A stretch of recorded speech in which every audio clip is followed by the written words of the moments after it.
meus queridos, vamos sentar? Vou chamar o presbítero Marco, que vai ministrar o devocional dessa manhã.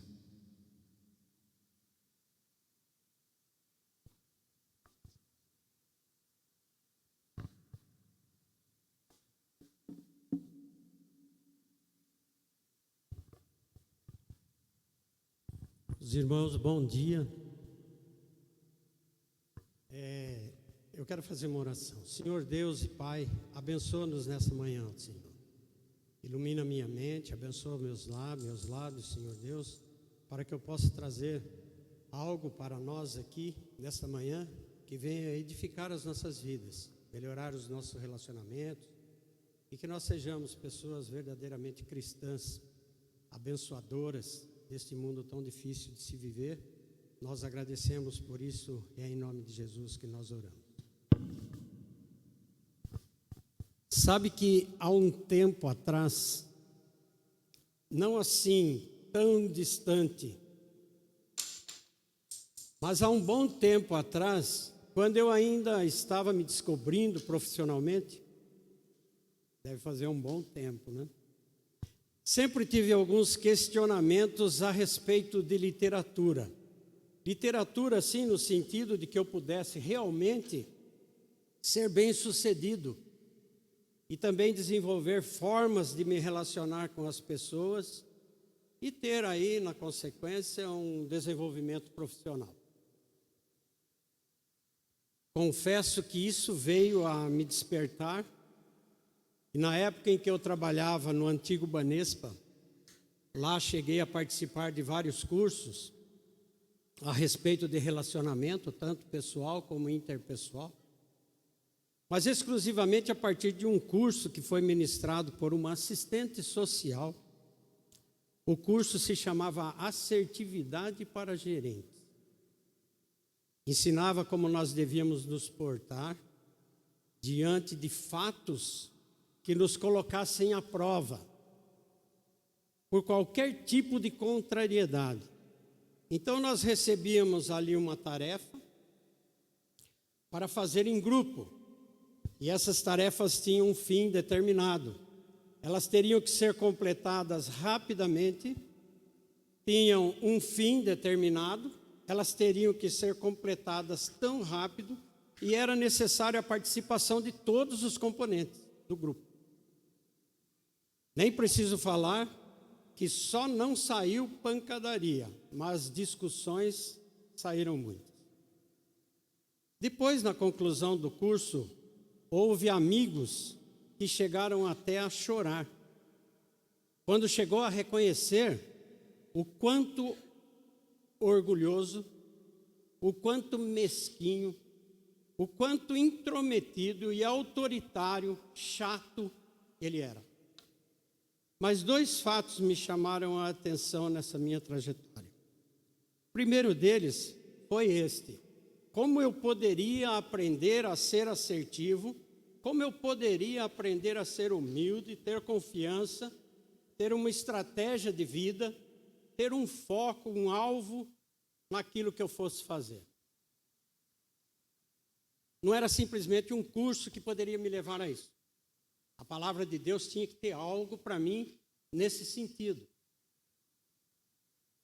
Um segundo ponto que me despertou foi como fazer isto com qualidade, com excelência. Na época, há 30 anos atrás, nessa época estava no auge a fala sobre excelência. Excelência no trabalho, excelência de qualidade, excelência nos produtos. E para esse segundo ponto, ao invés de buscar apoio nos grandes livros que falavam sobre esses assuntos, o que me despertou foi a vida de Jesus. O que ele ensinou, o que ele podia me passar, o que eu poderia tirar desses ensinamentos. E aqui resumimos essa vida de Jesus, encontrada na palavra de Deus, como o amor. Porque quando eu amo, este amor, eu tenho este amor, eu faço o melhor. Eu sou honesto, eu sou humilde. Quando amo com esse amor, eu estou agindo com excelência. E ponto final. Está aí o livro ideal para este assunto. Como agir com excelência em todos os pontos da nossa trajetória, a palavra de Deus. E o exemplo de Jesus Cristo. Agora, voltando ao primeiro ponto, que quero destacar aqui, sobre ser assertivo, aprender a ser humilde, ter confiança, ter uma estratégia, ter um foco, um alvo. Entendendo que Jesus já engloba tudo isso, me veio às mãos, na época, um livro sobre a vida de um servo de Deus, que foi muito usado por Deus em uma determinada época, e que seus atos continuam repercutindo beneficamente até os nossos dias. Se os irmãos não sabem de quem estou falando, é de Neemias. Eu vou ler o capítulo 1 de Neemias. Neemias, capítulo 1, de 1 a 11. As palavras de Neemias, filho de Acalias, no mês de Quisleu, no ano 20º, estando eu na cidade de Suzã, veio Anani, um de meus irmãos, com alguns de Judá. Então lhes perguntei pelos judeus que escaparam e que não foram levados para o exílio e acerca de Jerusalém. Disseram-me, os restantes que não foram levados para o exílio e se acham lá na província, estão em grande miséria e desprezo. Os muros de Jerusalém estão derribados e as portas queimadas. Tendo eu ouvido essas palavras, assentei-me e chorei, e lamentei por alguns dias, e estive jejuando e orando perante o Deus dos céus.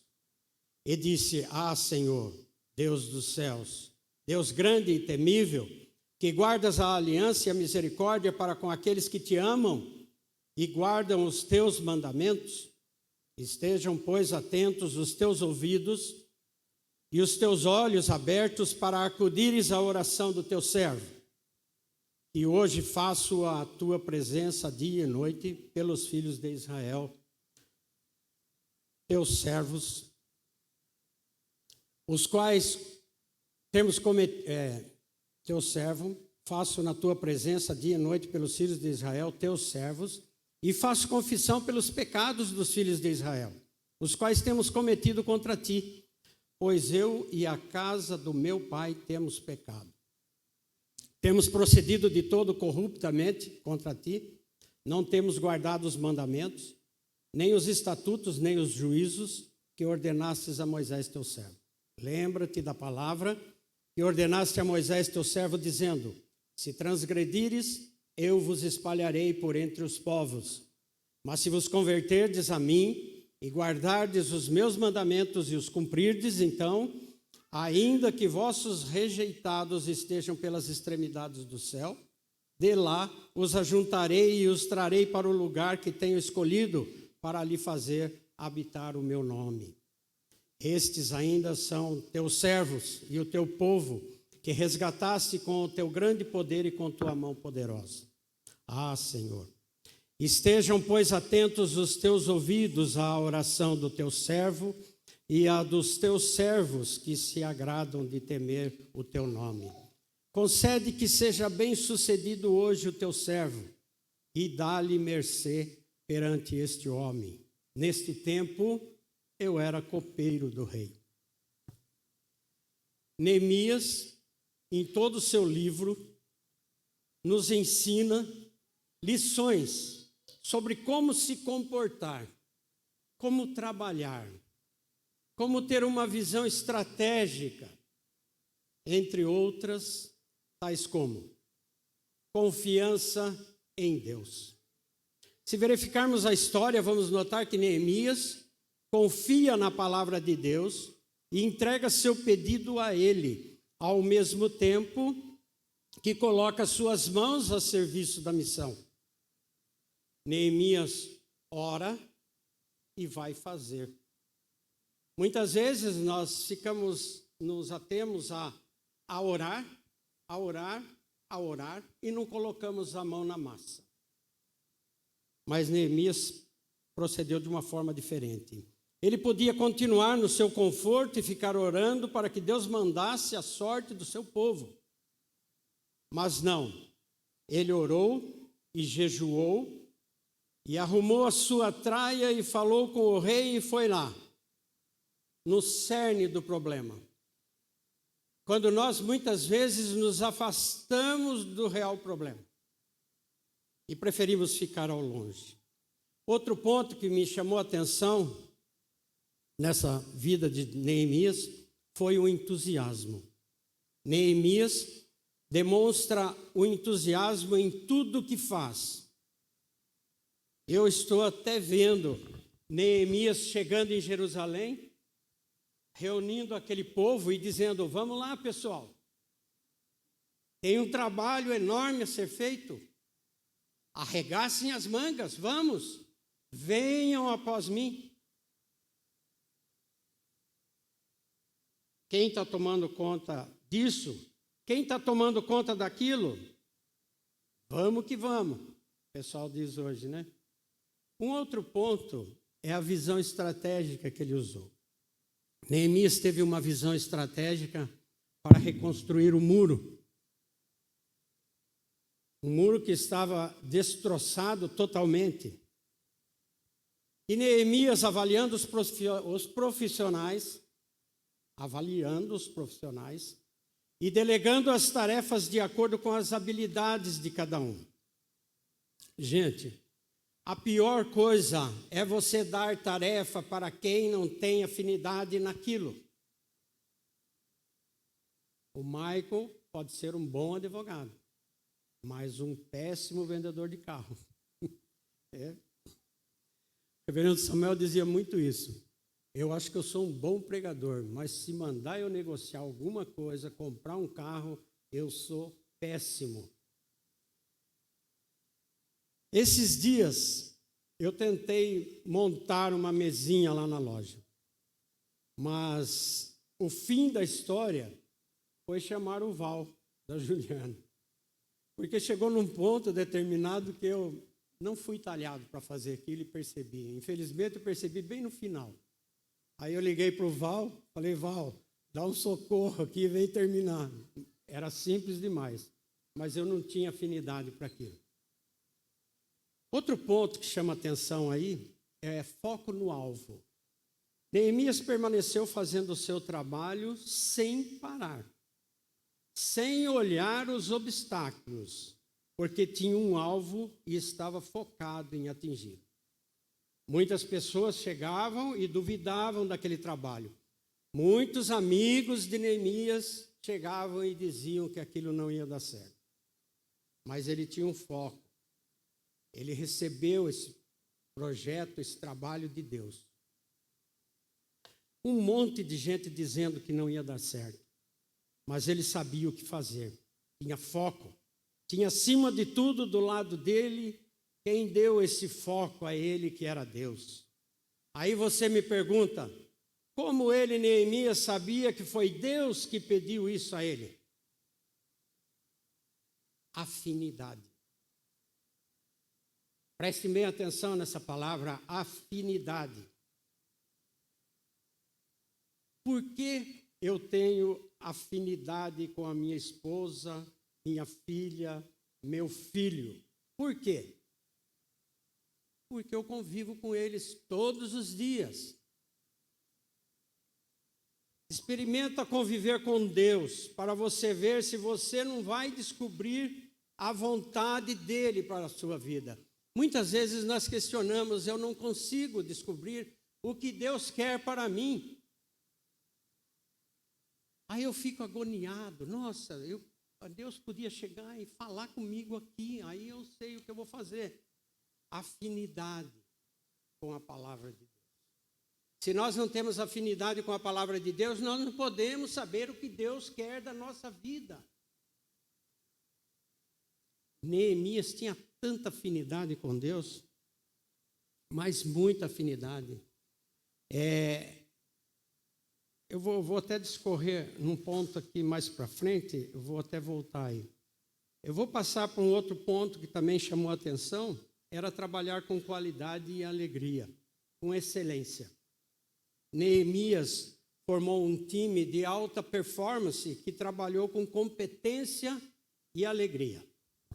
Mas tem um ponto aqui que eu quero destacar nas atitudes desse servo de Deus. É o que deve ser, vamos dizer assim, um ponto de partida para o desenvolvimento deste projeto, que é a oração. Foi essa a base de tudo para que surtisse efeito e fosse bem sucedido esse trabalho, esse projeto de Neemias. A oração de Neemias foi o primeiro passo na reconstrução, da proteção, da ajuda, da estratégia. Nós não conseguimos montar uma estratégia, não conseguimos atingir o foco sem oração. Sem nos debruçarmos aos pés do Senhor e ouvir o que Ele tem a dizer para nós. Neemias entrega seu pedido nas mãos de Deus e, ao mesmo tempo, coloca sua mão a serviço da missão. Muitos seriam os desafios e ele sabia disso. Sabia também que por ele mesmo não conseguiria sem a ajuda de Deus. É isso. Ele colocou aos pés do Senhor com muita oração, jejum, choro. E não foi assim como nós, 2, 3 minutos, talvez 5 minutos.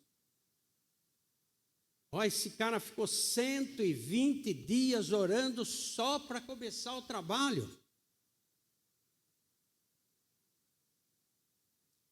É muita afinidade, é muito convívio com esse Deus. Por isso nós podemos afirmar que ele sabia realmente o que Deus queria que ele fizesse.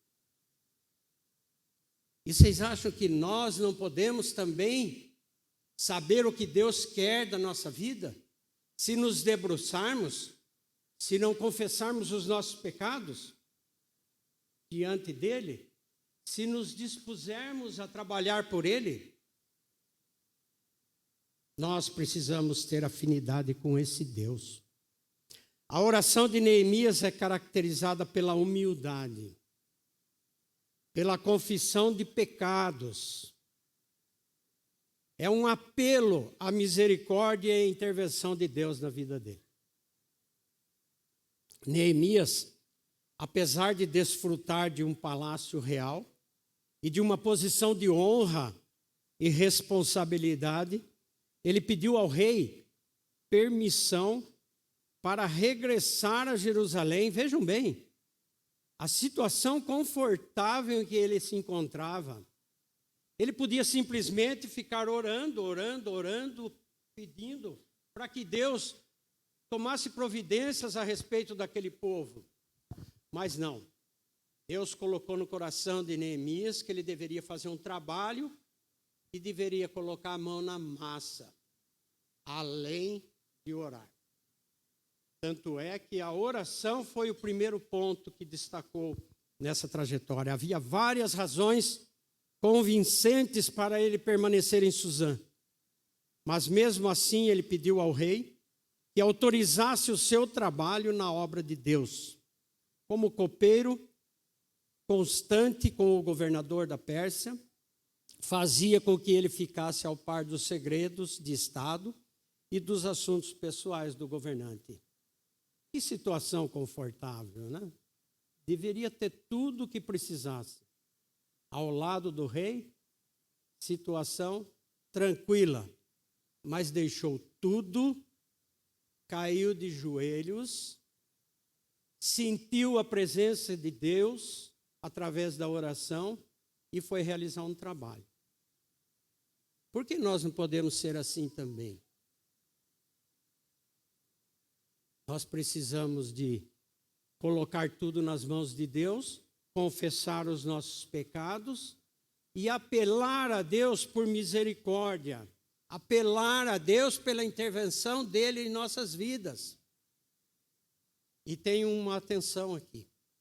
Quando nós nos colocamos à mercê de Deus, quando nós nos colocamos debaixo da vontade de Deus, muita coisa vai ser mudada na nossa vida. E nós precisamos estar prontos para isso. Muitas vezes nós pedimos humildade a Deus, e Deus coloca você numa situação de humildade e você retrocede. Por quê? Se você quer ser humilde, você vai ser talhado para ser humilde. E humildade requer renúncia. Muita renúncia de nossa parte. Coisas que gostamos e queremos fazer e temos como fazer, talvez retroceder. Em prol de um novo trabalho, em prol de uma obra. Eu espero que essa apresentação que eu fiz de Neemias sirva de exemplo para nós, nesta manhã e para todo o resto da nossa vida. Amém? Pastor?